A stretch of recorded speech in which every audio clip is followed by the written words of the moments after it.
విశాఖ నగరంలో వేసవి సెలవులను దృష్టిలో ఉంచుకొని తాజ్‌మహల్ ఎగ్జిబిషన్ సందర్శకులను ఎంతగానో అలరిస్తోంది. ఇండస్ట్రియల్ ఎస్టేట్‌లోని మెయిన్ రోడ్ ఆవరణలో ఏర్పాటు చేసిన ఎగ్జిబిషన్‌కి సంబంధించి జేకే న్యూస్ తాజ్‌మహల్ ఎగ్జిబిషన్ అనేది కొనసాగుతూ ఉంది. అసలు తాజ్‌మహల్ ఎగ్జిబిషన్ ఏంటి?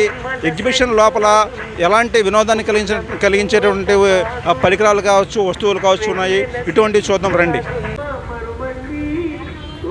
సమ్మర్ కదా, సో పిల్లలకి ఎంజాయ్మెంట్. మీకు లోపలైతే ఏది బాగా నచ్చింది మీరు చూసిన వాటిలోకి? ఈ తాజ్‌మహల్ బాగానే ఉందండి. మీ పేరు సార్? ఎంఎస్ రెడ్డి. ఓకే, ఇది ఎంఎస్ రెడ్డి గారు కుటుంబంతో సహా వచ్చారు, ఎగ్జిబిషన్ ఆస్వాదించారు. ఆయనకి నచ్చింది నిస్సందేహంగా ప్రపంచంలోని 7 వింతల్లో ఒకటైనటువంటి తాజ్‌మహల్. రండి లోపలికి వెళదాం. వివిధ ప్రాంతాల నుంచి ఆల్రెడీ సందర్శకులు కూడా రావడం జరిగింది. పిల్లలు కావచ్చు, పెద్దలు కావచ్చు. మేడం మీ పేరండి? తెలుగు? नहीं हिंदी। आपका नाम क्या है जी? दीपिका मिश्रा। दीपिका मिश्रा। आप गए थे पहले? नहीं गए थे। कैसा है वैजाग का ताजमहल? हाँ, अच्छा है। अभी अभी तो आए हैं, नहीं घूमे हैं। घूमने के बाद पता चलेगा क्या है क्या नहीं है। लेकिन आप देखने के लिए कैसा है? हाँ, देखने के लिए तो अच्छा है। ठीक। क्या आप वैजाग में रहते हैं? आप वैजाग आए हैं? नहीं, भाईजग में रहते हैं।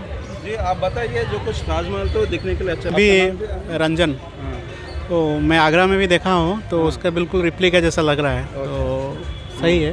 तो आप जो फोटो देख रहे हैं बिल्कुल एग्जैक्ट कुछ हद तक रियल बनाने का कोशिश किया है वो लोग। ఇది రంజన్ వాళ్ళు వాళ్ళ కుటుంబంతో సహా వచ్చారు. అయితే ఆమె అయితే ఆగ్రా వెళ్ళలేదు, ఈయనైతే ఆగ్రా వెళ్ళారు. కానీ ఆగ్రాలోనే ఏదైతే అక్కడ తాజ్‌మహల్ ఉందో ఆ తాజ్‌మహల్కి రెప్లికా కంటే నమూనాగా ఇక్కడ తాజ్‌మహల్ చాలా బాగుందని చెప్పనేసి వారు తెలియజేస్తున్నారు. ఇక ఒకసారి ఇక్కడ ఏదైతే తాజ్‌మహల్ గురించి, షాజహాన్ గురించి, అదేవిధంగా ముంతాజ్ బేగం గురించి కొన్ని రాసి ఉన్నాయి, అవి కూడా చూద్దాం. షాజహాన్ భారతదేశాన్ని పరిపాలించినటువంటి మొఘల్ చక్రవర్తులలో అతను ఒక గొప్ప చక్రవర్తిగా పేరుగాంచాడు. ఆయన కట్టించినటువంటి ఒక అపురూపమైనటువంటి కట్టడమే తాజ్‌మహల్. అవినాష్ చైతన్య. ఎలా ఉంది ఎగ్జిబిషన్? చాలా బాగుంది అంకుల్. అంటే మీకు ఎగ్జిబిషన్ ఏంటి బాగా నచ్చింది? ఆ జైంట్ వీల్ ఒకటే. జైంట్ వీల్ నచ్చింది. మరి తాజ్‌మహల్ తెలుసా నీకు? తాజ్‌మహల్ చెప్పనేసి అది మొఘల్ ఎంపరర్ వాళ్ళు కట్టారు చాలా రోజులు, ఇప్పటికీ పాడైపోలేదు. అది మొఘల్ ఎంపరర్ కట్టారు, ఇప్పటికీ పాడైపోవడం కాదు. ప్రపంచంలోని 8 వింతల్లో 7 వింతల్లో అదొక వింత. ఓకే, నీ పేరేంటి? నీకేం నచ్చింది? ఐస్ క్రీమ్ నచ్చిందా? ఐస్ క్రీమ్ తిన్నావా? చిన్నపిల్లలకి తాజ్‌మహల్ కంటే ఐస్ క్రీమ్ అంటే చాలా ఇష్టం. ఆ విషయం చెప్తూనే ఉన్నాడు.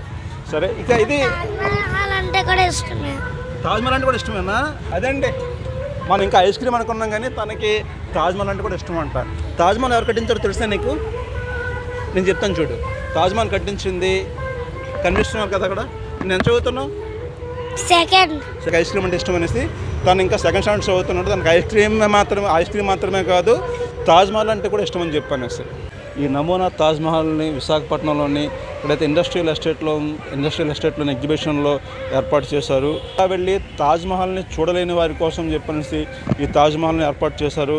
తాజ్‌మహల్ చూడడమే కాదు, తాజ్‌మహల్ చరిత్రను కూడా ఇక్కడికి వచ్చిన వారు తెలుసుకునేందుకు అవకాశం ఉంటుంది.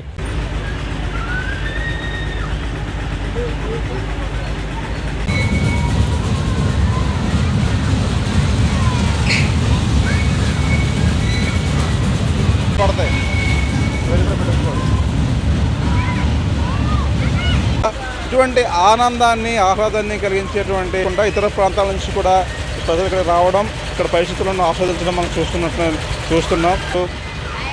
ఇక ఎక్కడ చూసినా సరే ఇది పిల్లల తాలూకా సామ్రాజ్యమే కనిపిస్తుంది. పిల్లల తాలూకా సంతోషానికి ఏమాత్రం కూడా అవధులు లేకుండా ఇక్కడ మనం చూస్తున్నాం. ఒక్కసారి వాళ్ళ తాలూకా ఆనందం ఏంటన్నది ఒకసారి మనం చూద్దాం. పూర్తిగా మూడేళ్ళు లోపు చిన్నారులు కూడా అసలు ఉత్సాహంగా పైనుంచి కిందకి రావడం, ఆనందంతో పైనుంచి కింద పడేటువంటి ఒక పరిస్థితి. అంటే వారి ఆనందాన్ని మనం మాటల్లో వర్ణించలేం.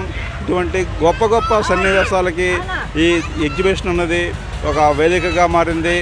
పిల్లల ఆనందానికి మించినటువంటి సంతోషం ఈ ప్రపంచంలో ఏది ఉండదు అన్న విషయాన్ని ప్రతి ఒక్కరు కూడా నిస్సందేహంగా అంగీకరించాల్సిందే.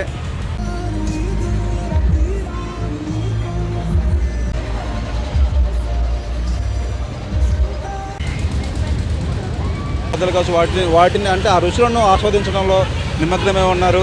ముఖ్యంగా పిల్లలకి ఎంతో ఆనందం కలిగించేటటువంటి స్మోక్ బిస్కెట్స్ వారు ఎంతో ఇష్టంగా తీసుకుంటూ ఉంటారు. ఇక చల్లటి ఐస్ క్రీమ్ కూడా తీసుకోవడం జరుగుతుంది.